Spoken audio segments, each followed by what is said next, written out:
राष्ट्रपति इब्राहिम रईसी को आज सुपुर्दे खाक किया जाएगा। रईसी की अंतिम यात्रा में भारत के उपराष्ट्रपति जगदीप धनखड़ भी शामिल होंगे। धनखड़ तेहरान पहुंच चुके हैं। भारत और ईरान के मजबूत संबंध दशकों से हैं और इन संबंधों की खातिर ही भारत ने कभी अमेरिका के प्रतिबंधों का असर भी ईरान से रिश्तों पर नहीं पड़ने दिया।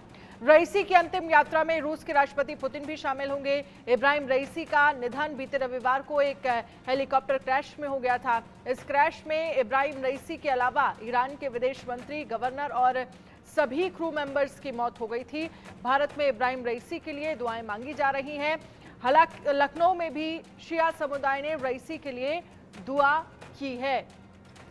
तो भारत की तरफ से भी ये कह सकते हैं कि जगदीप धनखड़ जो है वो इस अंतिम यात्रा में शामिल होंगे। आज सुपुर्दे खाक किया जाएगा। इस पर सबसे पहले एक कमेंट जो है मैं आपका चाहूंगी, यूके देवनाथ जी। जी हाँ अनन्या जी, ईरान और भारत की दोस्ती काफी मजबूत मजबूत है और भविष्य में भी मजबूत रहेगी। तो हमारे उपराष्ट्रपति श्री जगदीप धनखड़ जी ईरान में गए हैं।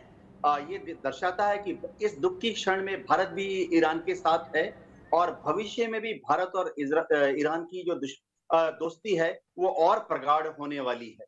जी बीच क्योंकि वो चाबहार जिस तरह से पोर्ट को लेकर जो डील हुई थी, जिसमें ये कहा जा रहा था कि भारत की एक बड़ी कूटनीतिक जीत है।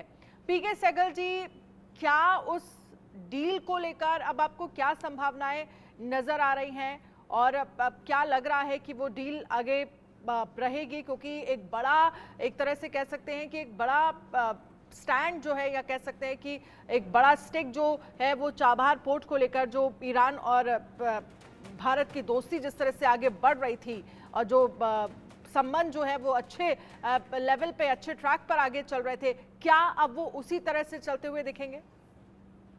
देखो, हमारे रिश्ते नाते ईरान के साथ बहुत मजबूत हैं और बिल्कुल वैसे ही मजबूत रहेंगे और भी इनमें मजबूती आ सकती है। ईरान को साफ तौर पे मालूम है कि हिंदुस्तान ईरान का दोस्त है। Civilisational relationship x tends of 2000 years. और जिस माफिक हमने अमेरिका को नजरअंदाज किया है, उन्होंने कहा कि सैंक्शन लगाई जाएगी।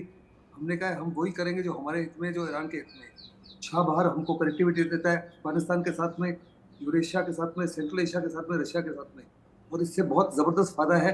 और इन दी अल्टीमेट एनालिसिस ये चाइना के सीपेक को भी काउंटर करता है इन दैट एरिया, जो अमेरिका के और वेस्टर्न वर्ल्ड के भी हित में है। अमेरिका ये साफ तौर पर जानता है उनकी जरूरत नहीं होगी हिंदुस्तान के खिलाफ किसी प्रकार की कोई कार्रवाई करने की, ये मैं गारंटी कर सकता हूँ। और साफ साफ इनडायरेक्ट अमेरिका हिंट भी देना शुरू कर दिया कि वो चाबहार को एक्सेप्ट करते हैं कि ये हिंदुस्तान को क्या आवश्यकता है। साथ ही साथ हिंदुस्तान चाबहार के लिए स्ट्रेटेजिकली बहुत इंपॉर्टेंट है, क्योंकि गुदार के ऊपर हम कड़ी नजर रख सकते हैं और गुदार के ऊपर क्या हो रहा है वो आसानी से उसको हम सर्वेलेंस कर सकते हैं, रिकॉर्डेंस कर सकते हैं और कड़ी नजर रख सकते हैं और अगर जरूरत पड़े तो कार्रवाई भी कर सकते हैं। और मुझे नहीं लगता किसी प्रकार से कोई भी हिंदुस्तान और ईरान के रिश्ते नातों में कड़वाहट आएगी। हो सकता है तो ये इसमें और मजबूती आए, क्योंकि साफ तौर पर उनको जानते हैं कि कुछ ही देश है जिन्होंने एक किस्म से शोक अपने देश में मना रहे हैं। हमारे फ्लैग्स 24 आवर्स के लिए हाफ मास्ट में थे। हमारे वाइस प्रेसिडेंट वहाँ जा रहे हैं, उधर ही उनके जो मित्र के रशिया के प्यूटिन आ रहे हैं, शायद चाइना से भी कुछ बड़े लोग आएंगे।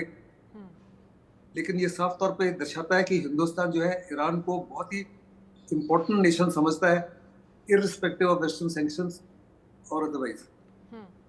संजीव जी, आप इसे कैसे देखते हैं? क्योंकि जिस तरह से पीके सहगल जी कह रहे हैं कि स्ट्रेटेजिकली देखा जाए तो चाबहार पोर्ट जो है वो भारत के लिए बहुत इंपॉर्टेंट है और ऐसे में उपराष्ट्रपति जगदीप धनखड़ जो है वो ईरान में मौजूद हैं। सुपुर्दे खाक जो आप कह सकते हैं कि आखिरी वक्त और आखिरी विदाई में जो है वो शामिल होंगे। कैसे देख रहे हैं इस डील को आने वाले वक्त में? देखिए अनन्या जी, भारत और ईरान के जो संबंध हैं वो बहुत ही गहरे हैं, प्रगाढ़ हैं। सिविलाइजेशनल कनेक्ट इसका एक बहुत बड़ा आधार है। जाहिर है कि हमारे जो साझा हित हैं, जिसमें कि चाबहार का जो पोर्ट जो भारत विकसित कर रहा है और अब इसके संचालन को लेकर के जितनी एक बड़ी डील साइन की गई है 10 वर्षों की, ये इस बात को दर्शाता है कि भारत और ईरान के सरकारों के बीच में एक गहरी समझदारी है। और ईरान में यद्यपि कि एक दुखद घटनाक्रम हुआ है जिसमें कि वहाँ के राष्ट्रपति की दुखद मृत्यु हुई है, लेकिन ईरान का जो पूरा इस्टेब्लिशमेंट है, और जाहिर है कि ये चाबहार की जो डील हुई है उसमें ईरान के जो सुप्रीम लीडर खामनाई की भी पूरी सहमति थी। और कोई जो नया राष्ट्रपति जब वहाँ 50 दिन के अंदर जब बनेंगे, भले से ही वो मॉडरेट ही क्यों ना हो, ऐसे में भी भारत के जो संबंध है वो ईरान के साथ गहरे होंगे, प्रगाढ़ होंगे। और ये इस बात की संभावना मैं ज्यादा देखता हूं। ठीक है, बहुत बहुत शुक्रिया। आप सभी, समय की कमी है संजीव जी, माफ कीजिएगा। बहुत बहुत शुक्रिया आप सभी खास मेहमानों का हमारे साथ